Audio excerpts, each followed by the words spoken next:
Pada Jumat 8 November 2024 pagi, Satreskrim Polres Metro Jakarta Barat menggerebek sebuah rumah mewah di perumahan Cengkareng Indah, Blok AB20, RT 005 RW 014, Kapuk Cengkareng, Jakarta Barat. Rumah tersebut digerebek karena terindikasi terlibat jaringan judi online internasional. Sebanyak 8 orang tersangka pun diamankan dalam penggerebekan tersebut. Setelah ditangkap, semua tersangka langsung dibawa ke Polres Metro Jakarta Selatan untuk penyelidikan lebih lanjut.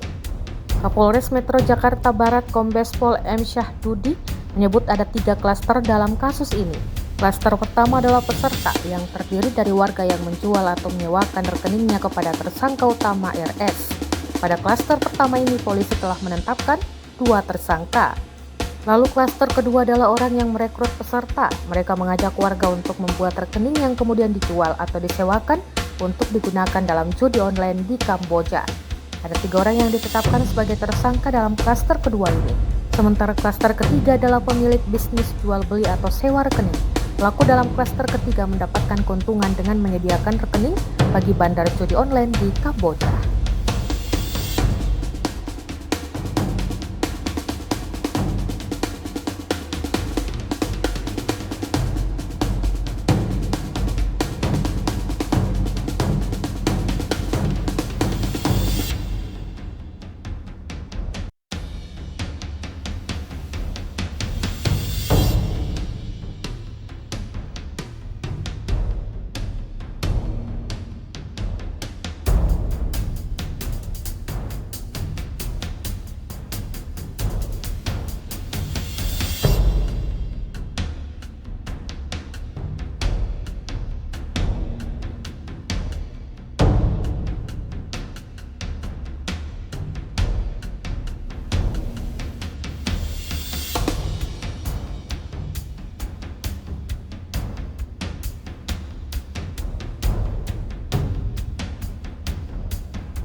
Download Tribun X sekarang, menghadirkan lokal menjadi Indonesia.